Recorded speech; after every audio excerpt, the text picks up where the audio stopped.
My husband of 15 years filed for divorce, calling me a useless wife, and left me for a younger mistress with 50,000 followers. He was sure I'd fall apart without him. I just smiled and started documenting everything. 8 months later, he begged me 20 times a day, lost his job, and she left him for being broke. My husband suddenly filed for divorce, calling me a useless wife, and left me for a younger mistress. He was certain I wouldn't make it without him. I just smiled. Now he calls me 20 times a day, begging. James, my husband of 15 years, handed me divorce papers yesterday. You're a useless wife, he declared with a cold smirk. I'm moving in with my mistress. He was so sure I'd fall apart without him, crumble into a sobbing mess, and beg him to stay. I'm still in shock, but I need to get this off my chest. Looking back now, I should have seen it coming. The signs were there, but you never want to believe the person you've built your whole life with could change so drastically. Or maybe they were always like that, and I just didn't want to see it. It started with small things about 8 months ago. James suddenly got really into fitness, obsessively so. Every morning at 5 a.m., he'd go to F45, this trendy gym. He bought expensive Lululemon clothes, constantly checking his Apple Watch stats and announcing his calories burned like they were stock prices. At first, I was genuinely happy for him. We're not getting any younger, and health is important. But then came the passive-aggressive comments. He got me a Peloton for Christmas. Maybe you'll actually use this one, he said with that new smile I was starting to recognize. Every week after that, he'd remind me how much it cost. That's a $2,000 piece of furniture you're using as a clothes rack. Then came the late nights at work that seemed to multiply exponentially. Suddenly, James was indispensable at the office, working on urgent projects until 9 or 10 p.m. When he'd come home, he'd be secretive about his phone, quickly hiding texts when I walked by, angling the screen away from me like he was protecting state secrets. There was also the new cologne from Sephora that he claimed was a free sample. He started making comments about how I should put more effort into my appearance, suggesting I try those viral skincare products from TikTok or get Botox like everyone else. Mind you, I take care of myself just fine. I'm just not interested in dropping hundreds on creams or whatever's trending on Instagram. Yesterday, I was folding laundry when I found a receipt from Tiffany & Co. in his pocket. We're not rich. We shop at Target and drive a 2018 Honda. A Tiffany receipt set off major alarm bells in my head. When I checked our joint account, I nearly had a heart attack. There were multiple withdrawals to an account I didn't recognize, and our savings had been slowly draining over the past 6 months. Hundreds of dollars gone. Money I thought we were saving for our future. I waited until he got home, receipt clutched in my trembling hand. Instead of the usual excuses or gaslighting I expected, he just laughed. Actually laughed, like I'd told him the funniest joke he'd ever heard. Then he went to his home office, came back with an envelope, and tossed it on our coffee table with casual indifference. I was going to wait until the weekend, but since you're being nosy, here you go, he said, smirking like he'd just won something. My lawyer says it's a generous offer, considering you've contributed basically nothing to this marriage. I sat there staring at the divorce papers while he continued talking, his voice taking on this cruel, mocking tone I'd never heard before. He told me all about his new girlfriend Aurora, how she actually takes care of herself and has ambition. Apparently, she's some fitness influencer he met at F45, with 50,000 followers on Instagram and going places. Meanwhile, I'm just the wife who supported him through his early career, handled all our housework, and put my own ambitions on hold because he said his job should come first. 15 years of my life, dismissed with a wave of his hand. The worst part? He'd been planning this for months. He already had an apartment with her in one of those luxury complexes downtown. That Tiffany receipt? A promise ring. He actually used our joint savings to buy his mistress jewelry while I was sitting at home, obliviously paying bills and grocery shopping. Let's be realistic, he said, leaning back in his chair like he was conducting a business meeting. You can barely work the Netflix app without my help. You'll be calling me within a week, begging to work things out. I'm actually doing you a favor, teaching you to finally grow up. The audacity of it all left me speechless. This man who I'd cooked dinner for every night, who I'd supported through job changes and family drama, was sitting there telling me I was useless, like our entire marriage had been charity work on his part. I didn't cry. I didn't scream. I just sat there watching him pack his suitcase with all his expensive new clothes, each item a reminder of money we could have saved for our future. He took his iPad, his gaming console, and even the good coffee maker we'd received as a wedding gift, left me with a cheap backup one that barely worked. After he left, the silence in our house was deafening. I opened my laptop with trembling fingers and started going through our accounts, each click revealing another layer of deception. I found out he'd been moving money around since January, systematically draining our shared resources. Credit card statements for restaurants I'd never been to, hotels and cities I'd never visited. Even a Venmo history that made me physically sick to my stomach, transaction after transaction to Aurora Fitness 50K. I called my sister Vivian at 2 a.m., my voice barely a whisper as I explained what had happened. She came right over, still in her pajamas, and we stayed up all night going through papers and making lists. The dining room table became our war room, covered with bank statements, receipts, and printouts. This morning I called in sick to work and made an appointment with a divorce attorney. I also froze our joint credit cards, something I learned was possible from a random TikTok video. The irony wasn't lost on me. It's been 24 hours since he walked out that door. My phone shows 23 missed calls from him. The first voicemail was angry, his voice sharp and demanding. The second was threatening, mentioning lawyers and consequences. By the 10th, he was practically begging me to talk about this rationally, his confidence already starting to crack. I spent the last week staying at my sister Vivian's place, sleeping on her couch that smells faintly of goldfish crackers and childhood memories. The guest room is full of toys since she has a kid, but I'm not complaining. It beats being alone in that house right now, surrounded by the ghost of our failed marriage. The first reality check hit hard when I tried to order something simple on Amazon. My card got declined for a measly $30 purchase. I called the bank, my heart racing, and that's when things started unraveling like a cheap sweater. James had been moving money around for months, not huge amounts that would catch my attention, but steady transfers of $200 or $300 every couple weeks. Always labeled innocuously as car maintenance or home repairs, expenses that seemed reasonable for a couple trying to maintain their modest lifestyle. Looking at it now, sitting in Vivian's kitchen with spreadsheets covering every surface, I feel incredibly stupid. We've had separate accounts since we got married, his idea because he said it was more practical and modern. But I trusted him completely with the joint savings account. That's where most of my paychecks went, dutifully deposited every 2 weeks. Building our future, he used to call it, and I believed him. I found out through those damning bank statements that he'd been taking Aurora to fancy places, not super expensive restaurants, but definitely more upscale than we usually allowed ourselves. That new fusion restaurant downtown where appetizers start at $15 each and cocktails cost more than our usual dinner budget. Meanwhile, he'd complain bitterly whenever I'd spend $50 at Target on household stuff we actually needed, acting like I was bleeding money on frivolous purchases. The worst part about going through our papers, amazing how much stuff you accumulate in 15 years of marriage, was finding receipts from places I'd never been to. Coffee shops near her apartment with names I didn't recognize. Movie tickets from dates I wasn't on, romantic comedies I would have enjoyed if I'd been invited. He wasn't even trying to hide them well, just stuck them carelessly in a drawer with all our other important paperwork, like they were legitimate expenses. Vivian's been incredible, helping me sort through everything with a methodical precision that comes from working at a bank. She knows exactly what to look for, which documents matter, and how to organize evidence. Classic financial abuse, she called it one evening, her voice gentle but firm. Though that term feels too dramatic, too clinical for what happened to me.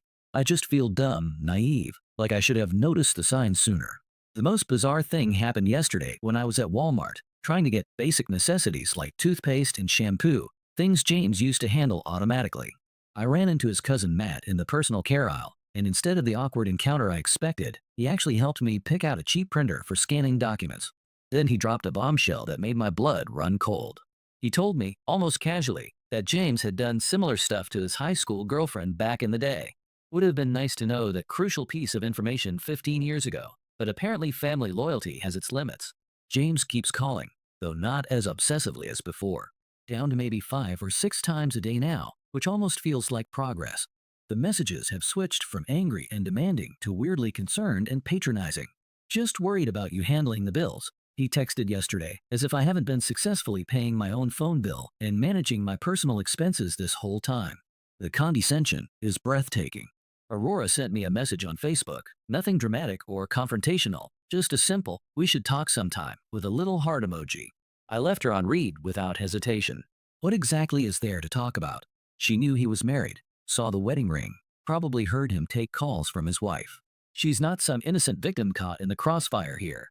I met with a divorce attorney yesterday, nothing fancy or intimidating, just a practical woman I found through a women's support group on Facebook.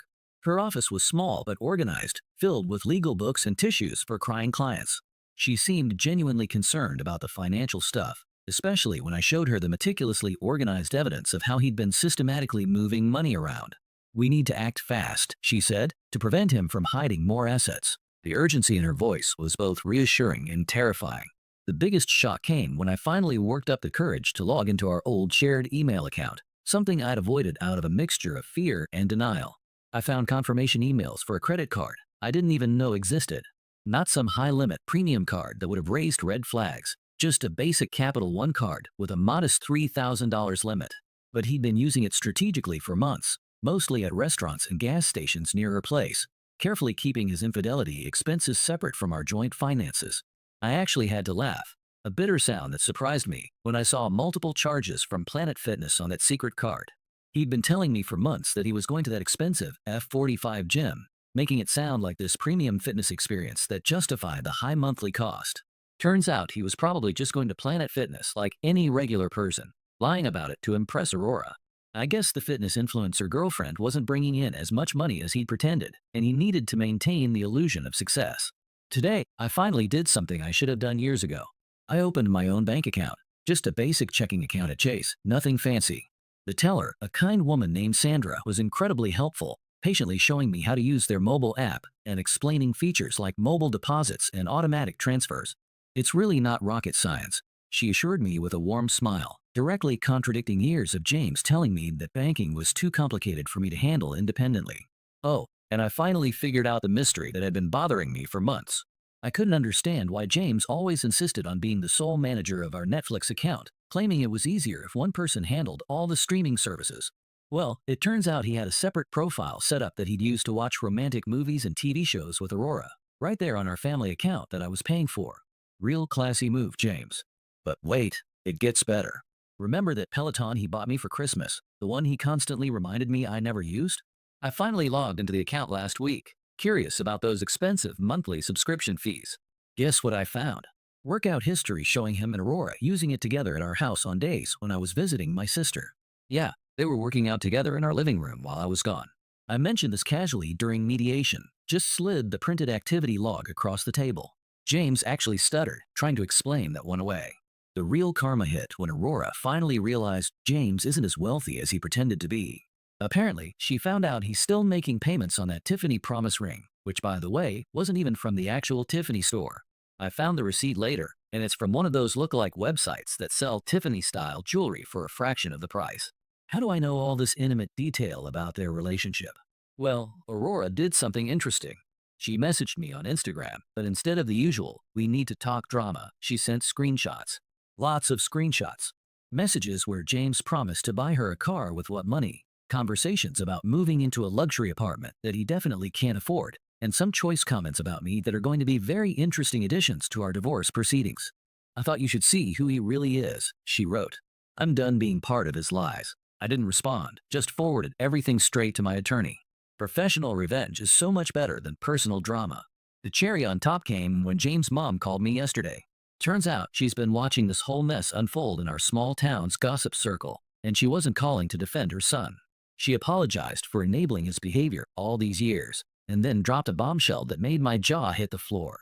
James got fired from his job, and it wasn't because of our divorce drama. Apparently, he'd been inflating his expense reports for months, charging all those fancy dates with Aurora to his company credit card. I'm not going to lie, part of me wanted to post all this juicy information on Facebook, share those screenshots Aurora sent, make him feel as humiliated as I did when he called me a useless wife. But you know what? I didn't have to lift a finger. He's doing a perfect job of destroying his own reputation all by himself. Instead, I focused on making my new little studio apartment feel like home. I bought some plants from Home Depot. 3 of them are still alive, which I consider a victory. Figured out how to mount a TV on the wall by myself, and even started learning to cook properly. Turns out, I'm not actually hopeless in the kitchen like James always said. The best revenge came when he created yet another new Instagram account to message me after I blocked all his previous attempts. I didn't even feel angry anymore, just marked it as spam, and went back to watching my YouTube cooking tutorial about making homemade pasta. Remember how I mentioned James got fired for expense report fraud? That was just the beginning of his spectacular downfall.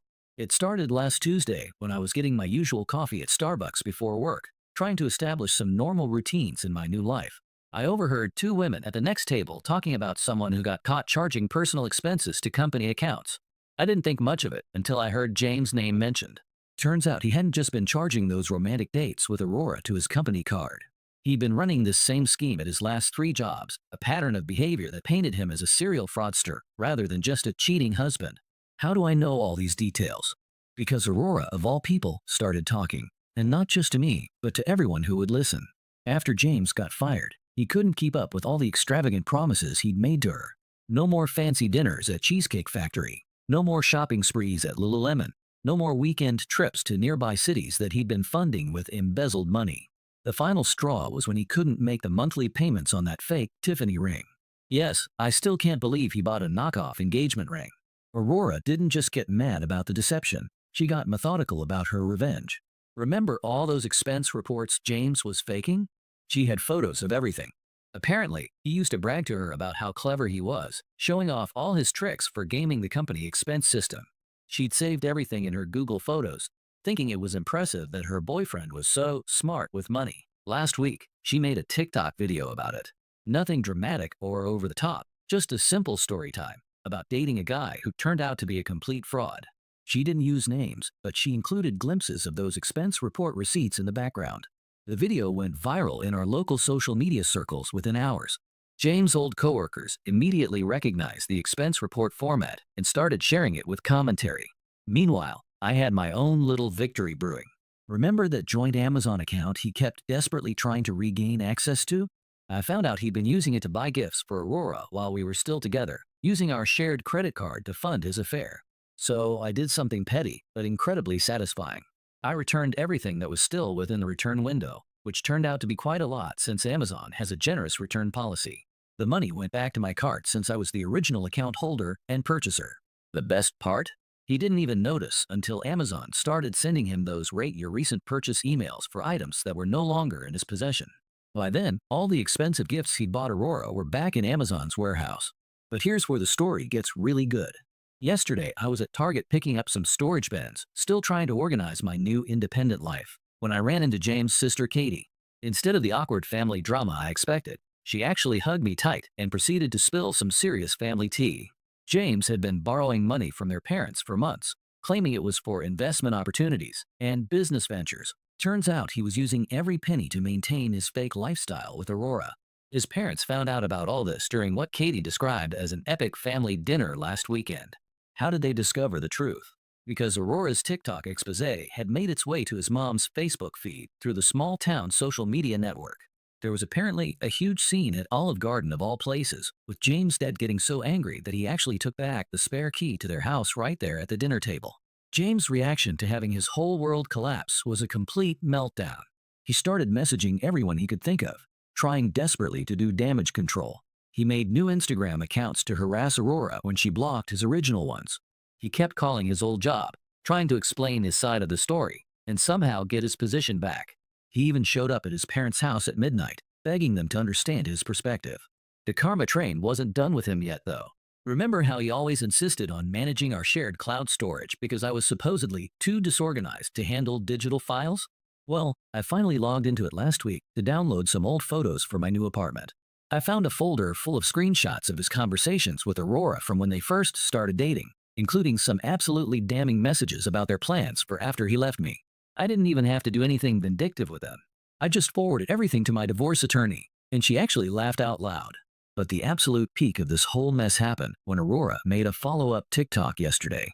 This time, she showed off that fake Tiffany ring in all its knockoff glory, complete with screenshots of the sketchy website where James actually bought it. The video already has over 50,000 views and counting. James tried to come to my workplace to talk about fixing his reputation and basically begged me to help him control the narrative. Security didn't even let him pass the lobby. I did something admittedly petty yesterday. I systematically changed all our streaming service passwords, one by one, while watching his Ring doorbell camera notifications blow up as he tried to access each account. Netflix, Hulu, HBO Max, even his precious ESPN+. By the third failed login notification, I was actually giggling at my laptop screen. His dream car, that Tesla Model 3, he leased to impress Aurora despite it being way above our actual budget, got repossessed this morning from the parking lot of the Motel 6 where he's been staying since Aurora kicked him out of their shared apartment. I happened to witness the whole thing from the Dunkin' drive-thru across the street. I didn't plan to be there. I just stopped for coffee on my way to work. Sometimes the universe just hands you these perfect moments of poetic justice. I wasn't planning on writing another update, but some things happened recently that feel like a proper ending to this whole saga. It's been 6 months since James walked out of our house, calling me his useless wife. The divorce is finally official. No dramatic courtroom showdown like in the movies, just paperwork and lawyers in a bland office that smelled like stale coffee and broken dreams. James looked rough at the final hearing. He was wearing the same Nordstrom dress shirt he used to brag about, but now it was wrinkled and a bit too tight around his middle. Seems like his fitness influencer lifestyle with Aurora didn't last very long. Here's where the story gets interesting. Remember all those expense reports he was faking? His company didn't press criminal charges or make a big public spectacle. They just did the corporate equivalent of a shrug, withheld his last paycheck and bonuses, blacklisted him from future employment in the industry, and moved on. Aurora left him last month, and not with some dramatic viral TikTok or public call-out. She just quietly moved back to her parents' place in the suburbs. Apparently, life gets significantly less exciting when your boyfriend can't afford Cheesecake Factory dates anymore, and you realize the whole relationship was built on financial lies. She tried messaging me on Instagram one last time to explain her side, but I just left her on read. Some things really don't need closure or explanation. James is now renting a room in a shared house across town with people half his age. His Tesla got repossessed, which was no surprise to anyone who knew our actual financial situation. Now he's driving a beat-up Honda Civic, the same type of practical, affordable car he used to mock me for wanting to buy because it was too basic for someone of his supposed status. I'm still working at my customer service job, but I got a small raise last month. $5 per hour isn't life-changing money, but it represents something important. Recognition that I'm competent and valuable. I learned how to do my own taxes through TurboTax, and it turns out it's not the impossibly complicated mystery that James always made it out to be. Amazing how many things become manageable when someone isn't constantly telling you you're too stupid to handle them. I had an awkward, but ultimately revealing run-in with James' mom at Target last week. She was buying storage bins in the same aisle where I was shopping, and instead of avoiding each other like I expected, we actually had a real conversation. She told me that James had tried to borrow money from his parents again, but they finally refused. He needs to grow up, she said with a tired sigh, then helped me pick out some cheap but nice-looking throw pillows for my studio apartment. My apartment is finally starting to feel like home, rather than just a place where I sleep. I bought some plants from Home Depot, and 2 out of 3 are still alive, which I consider a major victory. I learned to cook basic meals through HelloFresh subscription boxes, and started going to Planet Fitness on weekends. Nothing fancy or Instagram-worthy, just normal life stuff that feels revolutionary after years of being told I was incompetent. James still tries to contact me occasionally through new Instagram accounts, usually when he's been drinking based on the timing and tone of the messages. Mostly variations on "you'll regret this" or "you can't make it without me." I just block each new account and delete the messages without really reading them. It's become as routine as deleting spam emails. The funny part is that I found his old password list in our shared Google Drive. Yes, he actually kept all his passwords in a document literally named Passwords. I didn't do anything malicious with the information, just forwarded it to his sister Katie so she could tell him to change everything for his own security. Even in divorce, I'm apparently more responsible about his well-being than he ever was about mine. I met a guy named Matthew at work. Nothing serious or romantic, we just have lunch together in the break room sometimes. He's also recently divorced and understands why I'm not ready for anything real or complicated. It's nice to have someone who gets that healing takes time, and that not everything needs to be rushed or intense.